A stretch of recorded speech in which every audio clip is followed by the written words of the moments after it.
Jawab saya tegas, karena digugat itu menunjukkan bahwa nikel merupakan barang yang penting. Kadar dan kuota, dan kamu tidak punya smelter membangun. Jadi 3 pelanggaran. Memang ini tahapan-tahapan nggak ada transisinya dan harus berani kita mengatakan tidak seperti pada saat nikel kita bilang tidak. Meskipun kita digugat di WTO nggak apa-apa. Ini kan nikel kita, barang-barang kita mau kita jadikan pabrik di sini, mau kita jadikan barang di sini, hak kita dong. Jika A sama dengan B dan B sama dengan C, maka A sama dengan C. Nihonno Kataro. Sahabat senpai, alhamdulillah tema tentang pegging rupiah masih diminati oleh para pemirsa. Hal itu mendorong saya untuk membaca berbagai sumber yang terkait dengan masalah itu, dan alhamdulillah pada akhirnya saya menyimpulkan bahwa pegging rupiah merupakan suatu hal yang amat mungkin untuk dilaksanakan. Itu bukan sebuah mimpi. Dan kemudian juga tentu kita paham Indonesia saat ini sedang digugat di WTO. Posisi kita dalam keadaan kalah dan saat ini sedang melakukan upaya banding. Mungkin pemirsa akan bertanya, lalu itu bagaimana, senpai? Jawab saya tegas, karena digugat itu menunjukkan bahwa nikel merupakan barang yang penting. Yang dengan digugat bukan berarti kita harus mundur, termasuk juga mundur dalam pemikiran kita tentang pegging rupiah dengan nikel, melainkan kita harus maju melangkah agar mimpi kita ini betul-betul menjadi sesuatu yang nyata. Memang ini tahapan-tahapan nggak ada transisinya dan harus berani kita mengatakan tidak seperti pada saat nikel kita bilang tidak. Meskipun kita digugat di WTO nggak apa-apa. Ini kan nikel kita, barang-barang kita mau kita jadikan pabrik di sini, mau kita jadikan barang di sini, hak kita dong. Dari berbagai sumber informasi, saya menemukan bahwa dalam hal pegging itu bukan saja hanya dengan nikel, ya tentu termasuk emas dan lain-lain, melainkan juga, ya seperti yang dikatakan oleh Profesor Jeffrey dari Harvard University, pegging itu bahkan bisa dilakukan juga. Pegging itu dilakukan terhadap tentu saja minyak bumi dan kemudian bahan-bahan pangan, ya seperti kopi, gandum, termasuk juga bahan-bahan tekstil sebagai misal kapas dan juga bahan tambang seperti tembaga dan lain sebagainya. Dari keadaan itu saya menyimpulkan kalau saja dengan kopi dan kacang bisa dijadikan pegging, lalu mengapa nikel tidak? Itu menurut Profesor Jeffrey, bukan dari saya. Jeffrey itu adalah seorang profesor di Harvard University. Paling tidak kita melihat kacang dan gandum, ya berapa lama sih benda itu bisa bertahan? Mungkin 6 bulan saja kacang, gandum atau kopi mungkin telah berubah kualitasnya, dan itu jauh berbeda dengan nikel yang ingin kita lakukan ini. Dalam gugatan EU di WTO sekarang ini, ternyata kita mengalami kekalahan.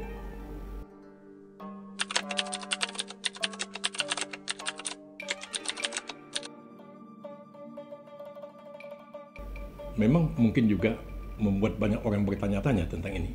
Tetapi tidak perlu merasa terlalu cemas, karena di dalam perdagangan internasional itu kita dapat melakukan berbagai instrumen untuk mencegah atau melindungi supaya komoditas yang kita andalkan, dalam hal ini nikel, tetap terjaga dan tidak mengalami kejatuhan dan lain sebagainya. Kita bisa misalnya melakukan antara lain pengenaan pajak ekspor, ya tarif. Nah, dan itu dibenarkan di dalam sistem yang berlaku di WTO. Tentu saja kita bisa mengatakan bahwa itu pengenaan tarif dilakukan antara lain adalah untuk melindungi industri kami atau kita sebagai negara berkembang yang baru sedang tumbuh. Itu mungkin untuk dilakukan. Jadi logikanya, kalau kita mengenakan pajak ekspor yang tinggi, maka nikel itu pun juga mungkin minat terhadap nikel itu akan turun karena harganya akan mahal. Dan ini tentu akan kurang lebih sejalan dengan ide Presiden kita, Pak Joko Widodo, yaitu kebijakan untuk melarang ekspor biji nikel itu.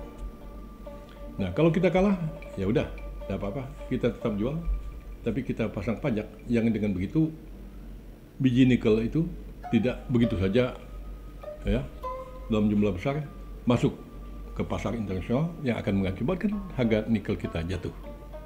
Tentu dalam waktu yang sama kita juga harus melakukan beberapa langkah penting. Antara lain adalah mempermudah perizinan investasi terkait nikel tersebut. Yang dengan itu maka hilirisasi produk-produk nikel itu dapat segera kita lakukan. Bukan saja hanya smelter, melainkan juga berbagai kegiatan industri turunan dari nikel itu kita sanggup lakukan, maka tentu saja nikel itu dapat kita gunakan untuk rencana kita di dalam negeri, yaitu produk hilirisasi seperti yang dikatakan oleh Presiden Joko Widodo. Saya amat mendukung sebenarnya itu ide tentang hilirisasi nikel itu. Bahkan secara umum dapat kita katakan bahwa ide untuk membuat nikel itu mendatangkan kemaslahatan yang lebih besar bagi bangsa ini. Dari sumber yang saya baca, bahwa beberapa tahun belakangan sejak kita melakukan pelarangan ekspor biji nikel dan kita melakukan pengolahan di dalam negeri, itu ditemukan fakta bahwa keuntungan yang kita dapat itu adalah berkisar antara 10 sampai 19 kali lipat dibanding kita mengekspor biji nikel apa adanya. Ya, dalam hal ferronikel itu keuntungannya itu adalah sekitar 10 kali lipat, tetapi untuk nikel jenis lainnya antara lain PIK itu keuntungan yang kita dapat bahkan bisa mencapai 19 kali lipat. Kita tentu akan ya insya Allah lebih makmur apabila memang harga nikel ini adalah semacam ini. Jadi kembali ke masalah sekiranya kita gagal dalam gugatan di WTO, apakah pegging ini akan cedera? Jawab saya pasti, tidak akan cedera. Tadi saya sudah katakan, instrumen yang dapat kita lakukan itu adalah dengan cara mengenakan pajak ekspor. Tentu bisa saja pajak itu bersifat progresif, bahwa semakin besar jumlah nikel yang akan diekspor, semakin tinggi pajaknya. Dengan begitu juga mengalirnya nikel ke luar negeri itu dapat kita cegah atau kita batasi. Selain itu, tentu kita juga dapat membuat apa yang telah saya katakan di tayangan sebelumnya, yaitu membuat semacam kartel. Kalau dalam bahasa Pak Jokowi itu melakukan semacam OPEC untuk nikel dan kata beliau juga untuk minyak kelapa sawit. Jadi itu langkah yang dapat kita tempuh. Bahkan kita juga mencatat bahwa Pak Jokowi baru saja ke Australia dan salah satu tema yang dibicarakan itu adalah masalah nikel. Kita mencatat bahwa Australia adalah negara pemilik deposit nikel terbesar kedua di dunia, yaitu setelah Indonesia. Jadi saya rasa kemungkinan kartel ya untuk mengamankan nikel itu bukan merupakan hal yang mustahil. Kalau kita bicara tentang politik dan ekonomi, kita menyaksikan misalnya bahwa Eropa saat ini ribut juga dengan minyak sawit kita. Ya, apa sih sebenarnya gitu? Mereka katakan bahwa sawit itu adalah tanaman yang tidak ramah lingkungan. Dikatakan bahwa satu pohon sawit akan menyedot air sekian liter per hari. Ya, bisa sajalah kita cari-cari kesalahan-kesalahan atau kelemahan-kelemahan semacam itu. Tapi poinnya apa? Kalau kita mau bicara jujur, ya, dengan munculnya minyak sawit, maka paling tidak minyak bunga matahari di Eropa itu akan terpukul. Bahkan, walaupun nanti saya akan bahas lebih lanjut mungkin di tayangan berikutnya, bahkan dengan adanya minyak sawit yang dikuasai oleh Indonesia dan Malaysia, ke depan ini bahan bakar kita tidak perlu lagi dari minyak bumi dan batu bara yang juga diributkan oleh Eropa yang dikatakan membahayakan bumi dan seterusnya. Dengan minyak sawit itu, maka ke depan nanti sebagaimana dicita-citakan oleh Presiden Jokowi bahwa 80% dari bahan bakar kita itu akan berasal dari biodiesel, yaitu minyak kendaraan yang berasal dari minyak sawit itu. Nah, kalau kita lanjutkan pembicaraan tentang ini, jelas bahwa sesungguhnya ya ini boleh dikatakan permainan Eropa sajalah, karena merasa dia terpukul dan terjepit. Dalam hal nikel pun tentu keadaannya itu sama, bahwa takut dengan sawit mereka loncat ke nikel, bikin baterai. Ternyata nikel pun juga adalah milik kita. Jadi perlu keyakinan dan kepercayaan diri, ya, untuk bagaimana caranya kita mengamankan kepentingan nasional kita, dan bagaimana caranya agar apa yang ingin kita lakukan itu dapat kita lakukan dengan baik.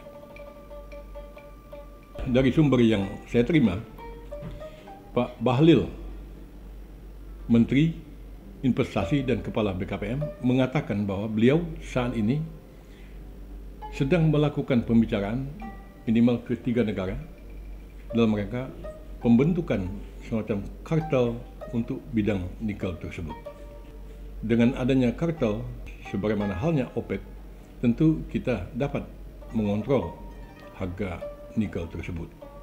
Nah, tapi jelas bahwa saya perlu menekankan di sini, ya, bahwa langkah-langkah kita di dalam masalah nikel, bahkan termasuk rencana kita untuk mempegging nikel dengan rupiah itu, maka jika hal itu betul dilaksanakan, pemerintah harus betul-betul serius di dalam melakukan pengontrolan terhadap nikel tersebut. Belum lama ini saya membaca bahwa ada penyelundupan biji nikel sebanyak 5 juta ton, ya, ke Tiongkok.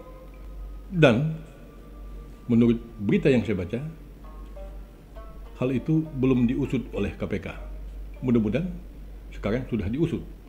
Jadi kalau seandainya kita mempeggingkan rupiah dengan nikel dan nikelnya diselundupkan besar-besaran seperti itu, jelas rupiah kita akan amblas, dan bukan hanya itu, negara kita pun juga bisa amblas.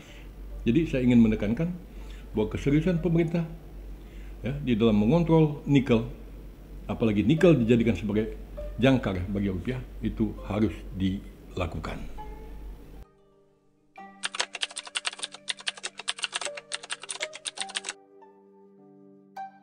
Ini pertanyaan menarik. Tadi saya sudah katakan bahwa Profesor Jeffrey mengatakan dengan kopi dan kacang dan gandum pun itu bisa dipeggingkan, apalagi dengan nikel. Tentu saja, apalagi dengan emas. Nah, tetapi ada beberapa alasan sehingga membuat saya berpikir pegging itu idealnya terhadap nikel dan bukan terhadap emas. Antara lain, pertama adalah masalah cadangan emas kita, apakah betul cukup? Kita punya antara lain ya Freeport itu, tetapi tentu tidak keseluruhan emas dari Freeport itu menjadi milik kita. Kemudian ada lagi alasan-alasan lain, yaitu negara-negara yang memiliki sumber atau deposit emas itu cukup banyak jumlahnya, sehingga banyak sekali pemain di dalam pasar emas itu. Banyaknya pemain itu membuat kita akan sulit untuk melakukan semacam kartel tadi. Ya, banyak kepala, banyak mulut, dan kemudian susah kita untuk menyatukan langkah dan visi kita. Dalam hal nikel, negara yang memiliki deposit nikel itu sedikit jumlahnya. Jadi dengan sedikitnya jumlah negara pemilik nikel, kita cenderung lebih kompak.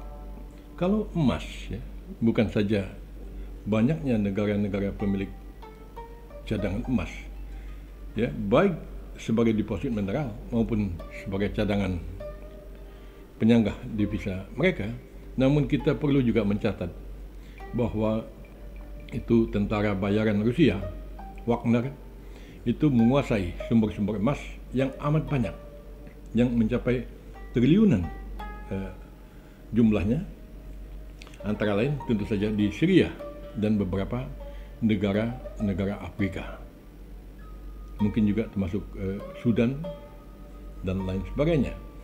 Nah, ini tentu berbahaya apabila kita menggunakan emas, dan tentu saja akan lebih aman apabila kita menggunakan nikel.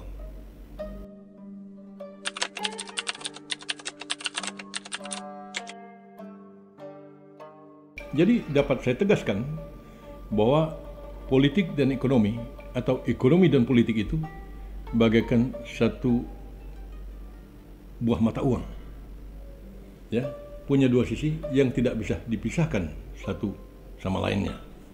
Jadi tidak mungkin kita bicara tentang ekonomi, kebijakan ekonomi, pure ekonomi saja, melainkan kekuatan politik, kekuatan diplomasi harus menopang semua rencana-rencana ini. Sering dikatakan, misalnya dari dunia barat sana, tentang ekonomi pasar. Serahkan pada mekanisme pasar. Ya, itu kan teorinya. Tetapi kita melihat dalam kenyataannya, bahkan sejak waktu yang lama, pada tahun 1985, tiba-tiba saja Amerika berunding dengan Jepang dan meminta Jepang mematok harga yen terhadap dolar dari angka sebelumnya. Jadi kita melihat bahwa intervensi politik itu amat memainkan peranan. Bahkan untuk belakangan ini kita melihat dengan adanya konflik antara Rusia dengan Ukraina, tiba-tiba saja, ya, Amerika Serikat membekukan, ya, aset-aset atau rekening Rusia yang ada di bank-bank yang dikontrol oleh Amerika. Jadi kita tentu harus sadar bahwa tidak mungkin kita bicara ekonomi itu kok polos banget gitu, ekonomi lalu ekonomi doang. Nah, kita perlu menopang itu dengan kekuatan diplomasi, sehingga apabila kita melakukan pegging rupiah dengan nikel yang terlibat tentu saja bukan hanya masalah Menteri Keuangan, Gubernur Bank Sentral, tetapi juga mungkin, ya, Kementerian Luar Negeri, Perdagangan, dan seterusnya. Jadi ini harus kita lakukan secara terintegrasi satu sama lainnya, yang dengan itulah kita mungkin dapat melakukan atau mewujudkan niat kita ini. Ya, kalau kita berbicara tentang diplomasi, tentu saja kita tidak selalu harus berbicara dengan memukul meja atau berstegang orat leher. Barangkali kita bisa berbicara tentang kemungkinan, ya, deal-deal tertentu. Oke, you dukung kami ini, ya, you mau minta apa, kita kasih ini. Itu hal yang biasa di dalam diplomasi itu. Berbicara lebih lanjut tentang pegging rupiah dengan nikel, ada pendapat yang mengatakan iya, bahwa jika itu dilakukan, maka pegging terhadap nikel itu haruslah terhadap nikel yang konkret, yang real, dan bukan dalam wujud deposit nikel yang ditaksir oleh juru appraisal yang diakui dunia, sebagaimana yang saya kemukakan dalam ide saya. Nah, tapi pantas dicatat di sini bahwa kalaupun dalam sejarahnya pegging terhadap deposit yang didasarkan atas keterangan juru appraisal itu belum ada, kita tidak juga perlu terlalu takut bahwa sesuatu yang tidak ada itu bukanlah berarti tidak mungkin. Mungkin saja belum ada. kembali ke kekuatan diplomasi, kita dapat melakukan diplomasi supaya negara-negara besar mendukung ide ini. Nah, kalau berbicara tentang nikel harus dalam bentuk batangan, walaupun terbuka juga kemungkinan nikel dalam bentuk deposit seperti yang saya katakan tadi, maka tentu kita pun juga tidak perlu gentar terhadap hal itu. Tadi saya sudah mengatakan, kalau terhadap kopi, kacang, gandum, karet, kapas pun juga bisa, lalu mengapa terhadap deposit nikel lalu itu tidak bisa? Kemudian lagi, kalaupun memang harus dalam bentuk nikel real, ya, apa salahnya kita memproduksi nikel itu dan kita letakkan, ya, di tempat tertentu, di gudang kita di sini, dan kita katakan ini nikelnya.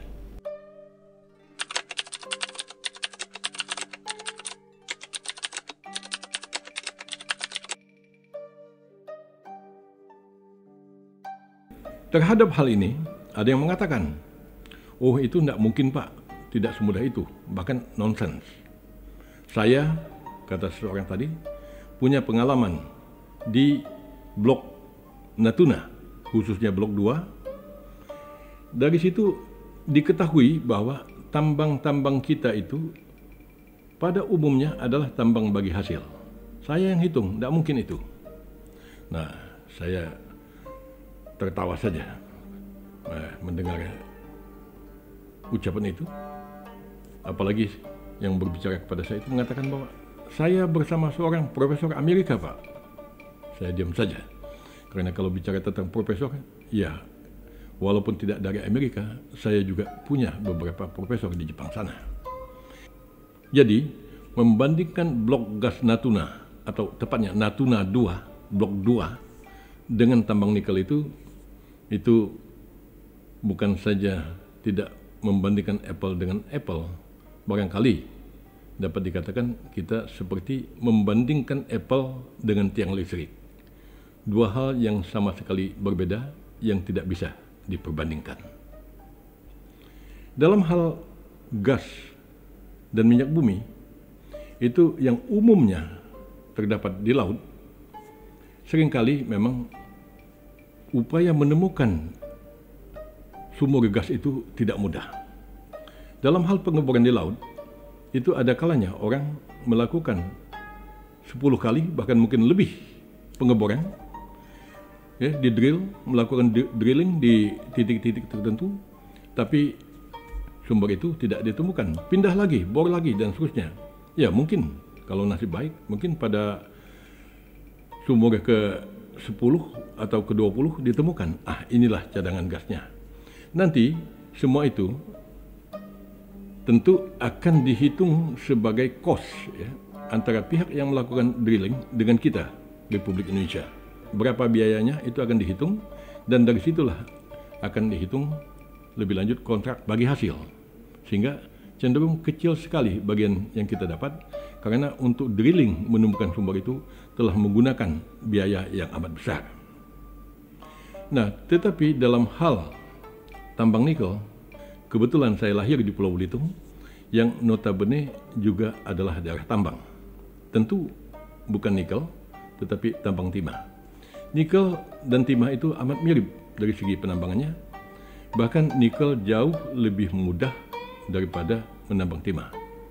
Tentu jauh lebih mudah lagi apabila dibandingkan dengan penambangan gas di blok Natuna itu, atau penambangan minyak di lepas pantai.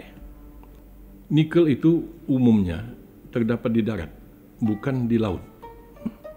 Dan posisi nikel itu dari permukaan tanah itu amat rendah, amat dangkal. Itu berkisar pada 10 meter sampai dengan 30 meter. Pakai bor tangan saja pun itu bisa dilakukan.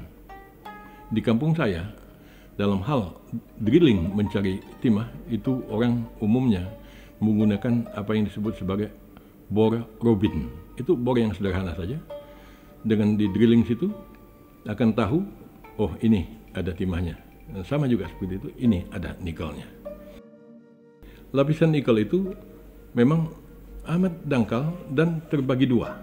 Pertama adalah lapisan yang disebut sebagai limonit, dan kedua adalah sapolit. Nah, itu berkisar pada kedalaman 10 sampai 30 meter. Jadi amat mudah kita melakukan penambangan nikel itu sehingga tidak memerlukan kos yang tinggi. Dan di dalam penambangan nikel itu cenderung ya, kita tidak memerlukan sebenarnya kontrak bagi hasil dengan pihak luar sana. Kita bisa melakukannya sendiri. Nah, karena kita bisa melakukan penambangan nikel dan proses selanjutnya dari nikel itu sendiri tanpa menggunakan atau tanpa kerjasama dengan pihak asing, maka praktis sebenarnya kita dapat melakukan penguasaan terhadap nikel itu sepenuhnya dan berbeda dengan kasus penambangan gas terutama sekali di Blok Natuna 2 tadi. Jadi tidak ada istilah bagi hasil. Nah, karena nikel dapat kita kuasai sepenuhnya, maka dengan mudah kita dapat mempegingkan nikel itu dengan rupiah tanpa adanya kemungkinan bahwa pihak asing menolak. Pak, ini modal kami loh, kok dipegingkan dengan rupiah? Nah, kalau dalam hal gas dan minyak bumi itu mungkin saja terjadi, akan tetapi dalam hal nikel, kontrak bagi hasil dengan pihak asing itu tidak diperlukan. Kita sanggup melakukannya sendiri. Tadi saya mengatakan bahwa penambangan nikel itu mirip dengan penambangan timah. Ya, saya lahir di Pulau Belitung sampai tamat SMA, 18 tahun saya tinggal sana. Saya biasa bermain di tempat-tempat tambang itu. Dalam hal penambangan timah, yang notabene lebih sulit dibanding nikel, walaupun jauh amat mudah dibandingkan dengan penambangan gas alam di lepas pantai itu, orang-orang di kampung saya itu ya cukup menggunakan bor tangan yang saya bilang tadi, atau juga bor robin, cukup pakai bensin barangkali 5 liter ya, yang dipasang di genset, dan dengan itulah bor robin itu digerakkan. Seorang teman saya yang bekerja di salah satu tambang nikel bercanda kepada saya, mengatakan, "Bang, kalau mau ngomong mudahnya sebenarnya, walaupun ini canda, untuk menambang nikel itu modalnya sederhana saja, ya, hanya 3 saja: cangkul alias pacul, pengki, dan karung. Nah, jadi setelah digali ketemu dengan lapisan nikel itu, ya udah tinggal diciduk aja. Dan berbeda dengan timah yang harus melalui proses washrei ya, dan menggunakan meja goyang. Istilah dalam bahasa Belanda di kampung kami itu dalam penambangan timah itu menggunakan jig. Nah, jig ya jig. Apakah dari sana istilah itu atau bagaimana saya nggak tahu, tapi dikatakan jig. Orang kampung saya Belitung mengatakan jack. Nah, itu pakai meja goyang. Itu pun masih sanggup dilakukan oleh orang-orang biasa. Di Bangka Belitung banyak sekali tambang-tambang inkonvensional ya terhadap timah itu, yang dengan itulah sebenarnya timah kita itu sebagian besarnya dihasilkan. Jadi sekali lagi saya katakan bahwa mempegingkan rupiah dengan nikel itu merupakan hal yang amat sangat mungkin, karena termasuk juga di dalamnya tidak ada barrier bahwa pihak asing akan menentang rencana itu dengan alasan bahwa tambang itu adalah tambang bagi hasil. Tidak ada tambang bagi hasil. Kita bisa lakukan hal itu sendiri. Tetapi orang mungkin mengatakan, oke, di dalam penambangannya begitu. Tapi dalam proses smelting, itu kan tidak semudah itu. Butuh biaya yang besar. Betul, tentu kalau sampai ke sana, kita tidak cukup hanya dengan pakai sekop, pacul, pengki, dan karung tadi. Itu ada smelter. Mirip smelter nikel itu dengan smelter timah yang ada di kampung saya, cuman perbedaannya itu terutama sekali terletak pada titik lebur. Timah dan nikel itu berbeda. Nikel lebih membutuhkan panas yang lebih tinggi. Nah, tetapi semahal-mahalnya pabrik pengolahan nikel itu, sejauh yang saya baca, itu dengan 3 triliun saja itu bisa selesai, bisa dibangun satu pabrik. 3 triliun itu merupakan jumlah yang amat kecil, terutama sekali apabila kita, pemerintah, memang serius dalam hal nikel tersebut. Mengapa saya katakan 3 triliun itu kecil? Ya, banding saja dengan kasus BTS.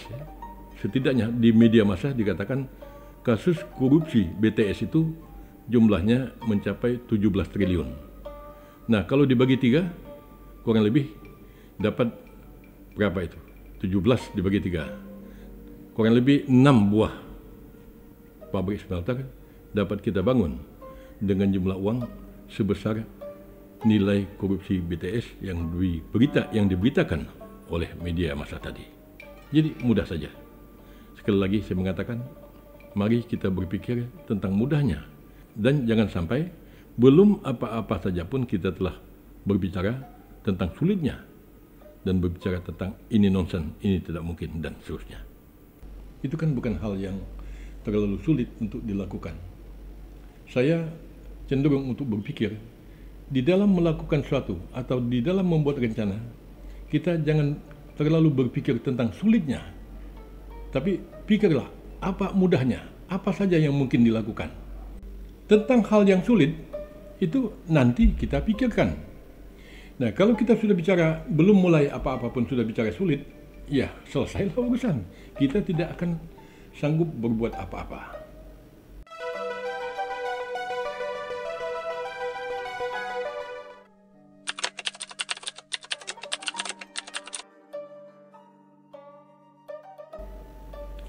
Masih dalam konteks pegging rupiah dengan nikel, ya alhamdulillah formulasi yang saya adopt untuk membawa nilai rupiah ke titik berapa saja pun yang kita mau itu ternyata mendapat sambutan yang amat besar oleh pemirsa tayangan saya.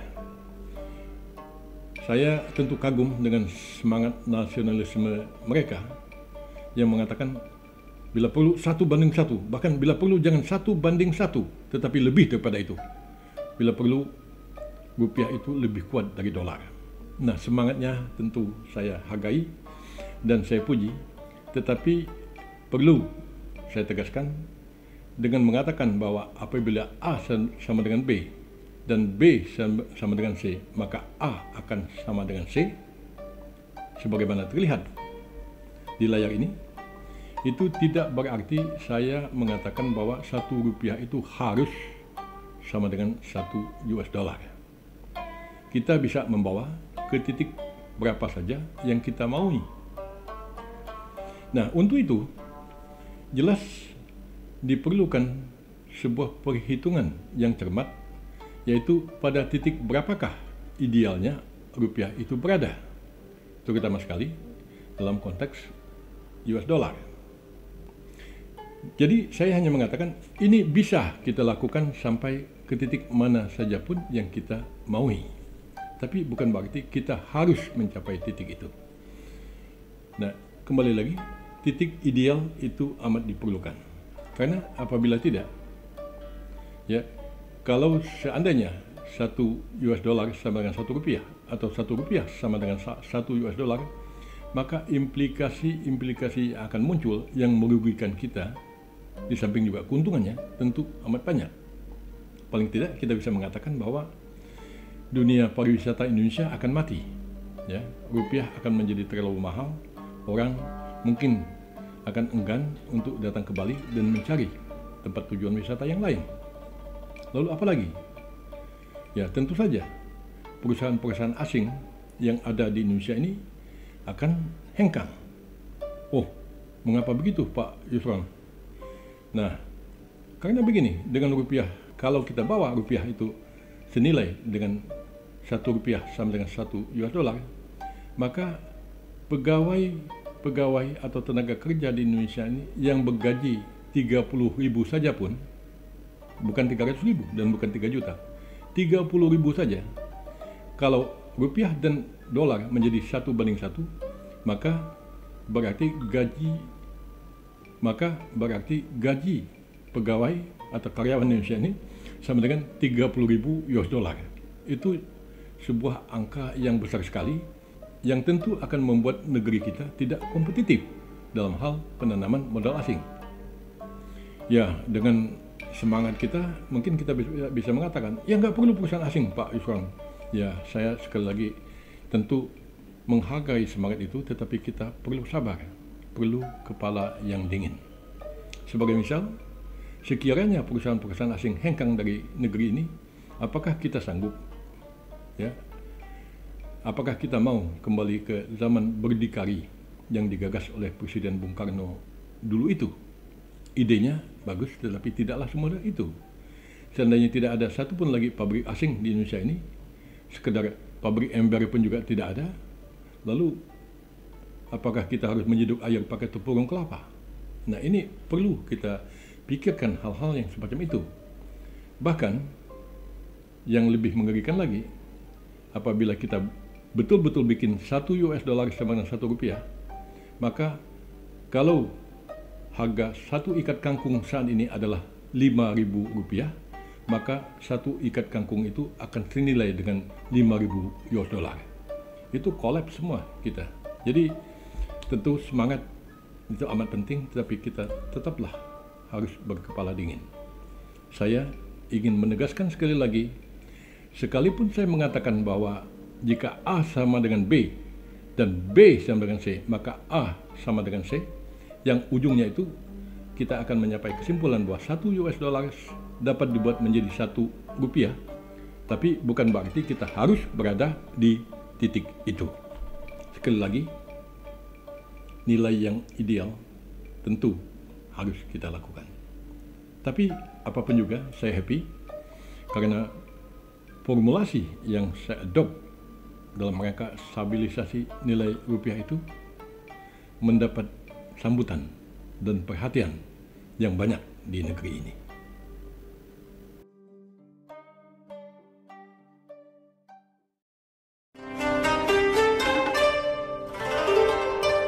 Nihon no Kataro.